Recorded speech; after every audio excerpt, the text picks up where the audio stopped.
Saudara, pekerja tambang tertimbun longsor di Dukuh Puntang, Kabupaten Cirebon, Jawa Barat pada Jumat pagi, 14 tewas. Sementara itu lebih dari 8 petambang masih dinyatakan hilang.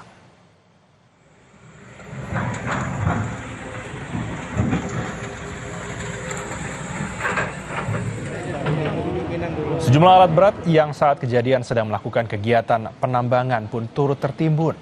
Hingga kini, petugas gabungan masih mencari lebih dari 8 petambang yang dinyatakan hilang. Total jumlah korban belum masih bisa dipastikan.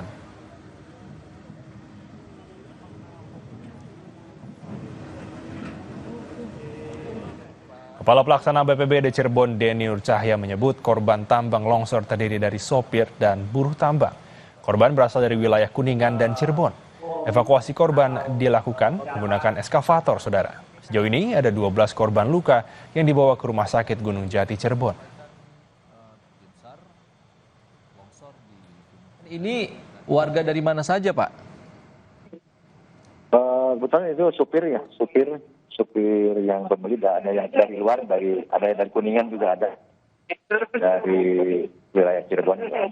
Korban yang tertimbun longsor Galian C ini adalah supir ataupun buruh tambang di sana, benar Pak?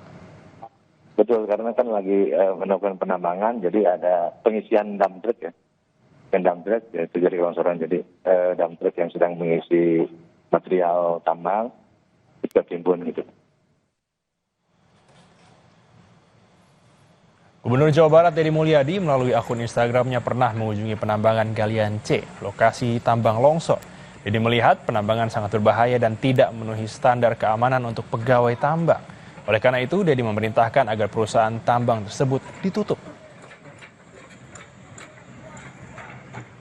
Beberapa waktu yang lalu saat saya sebelum menjadi gubernur, saya pernah datang ke penambangan Galian C Gunung Kuda, Desa Dukuh Puntang, Kabupaten Cirebon.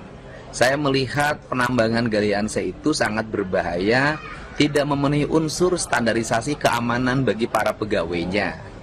Tetapi karena sudah berizin dan izinnya berlangsung sampai bulan Oktober 2025 dan waktu itu saya tidak punya kapasitas apapun untuk menghentikan, maka penambangan tersebut terus berlangsung. Dan saat ini saya mendapat kabar duka, lebih dari 10 orang dimungkinkan tertimbun dalam musibah longsornya tambang tersebut dan baru ditemukan 2 orang dan yang lainnya masih dalam pencarian. Untuk itu pertama saya menyampaikan bela sungkawa yang sedalam-dalamnya atas meninggalnya warga Jawa Barat di penambangan tersebut. Tentunya warga itu sedang bekerja memenuhi kebutuhan keluarganya walaupun pekerjaannya diancam bahaya, dan ini sebenarnya menjadi tanggung jawab bagi pengelola tambang.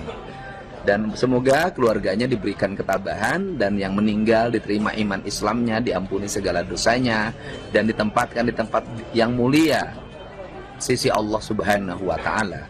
Selanjutnya, dari sisi aspek kebijakan, saya sudah memerintahkan Kepala SDM dan seluruh jajaran yang hari ini sudah berada di lokasi untuk mengambil tindakan tegas. Perusahaan itu ditutup untuk selamanya.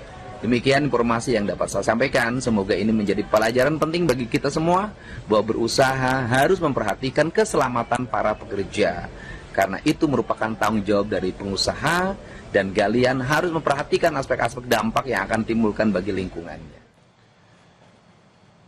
Dan saudara, informasi selengkapnya terkait korban longsor di lokasi tambang Cirebon, Jawa Barat, kita telah tersambung dengan jurnalis Kompas TV, ada Fadlianto Sugiono di RSUD Arjawinangun, Cirebon. Fadli, hingga malam hari ini total ada berapa korban yang sudah ada di RSUD Arjawinangun dan apakah semua korban sudah teridentifikasi, Fadli? Ya, berdasarkan pantauan di lapangan di belakang saya, Sakit Arjawinangun, Kabupaten Cirebon, bahwa sebanyak 13 jenazah korban longsor di Desa Bobos, Kecamatan Dukuh Puntang, Kabupaten Cirebon, sudah masuk di ruang jenazah dan semuanya teridentifikasi dan rencananya malam ini akan dibawa oleh pihak keluarga yang sudah menunggu yang tadi. Ya. Baik, Fadli, kira-kira dari informasi yang sudah Anda dapat, ada total berapa jenazahkah yang akan diserahkan ke pihak keluarga pada malam hari ini? kalau yang kita dapat persis di belakang saya ini ada sekitar 13 jenazah yang masuk di rumah sakit ini. Namun ada satu jenazah yang masuk di rumah sakit Sumber Urip yang ada di Kabupaten Cirebon. Namun sebelumnya korban yang meninggal di sana itu sempat masih hidup. Namun pada saat mendapat perawatan di rumah sakit tersebut, selang beberapa jam kemudian korban meninggal. Dan semuanya yang ada di sini totalnya 13 korban. Demikian. Baik, Fadli, terkait dengan penanganan korban yang mengalami luka akibat longsor, hingga malam hari ini apakah sudah ada perkembangan dan apakah mereka dirawat di rumah sakit yang sama atau berbeda?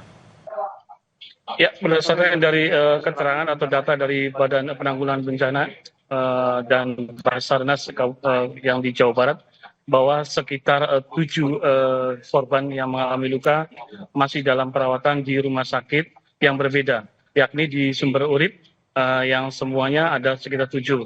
Namun ada sebagian juga informasi yang kami dapat bahwa korban yang selamat dan mengalami luka-luka dalam perawatan di Rumah Sakit Gunung Jati, Kota Cirebon. Demikian.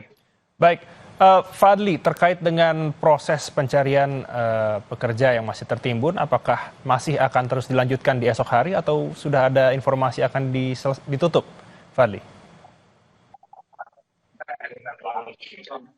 Informasi yang barusan kami dapat dari pihak kepolisian Polres Cirebon bahwa hari ini pukul 17 WIB dihentikan untuk pencarian korban dan akan dilakukan pencarian kembali di esok hari pada Sabtu pagi. Demikian. Baik, Fadli, terima kasih untuk informasinya. Selamat bertugas kembali. Baik, saudara, berita utama akan kembali usai jeda dengan informasi kisah tragis harus dialami seorang mahasiswa Fakultas Hukum UGM, Argo Eriko Afandi. Nyawanya melayang di tangan sesama mahasiswa UGM dalam kecelakaan.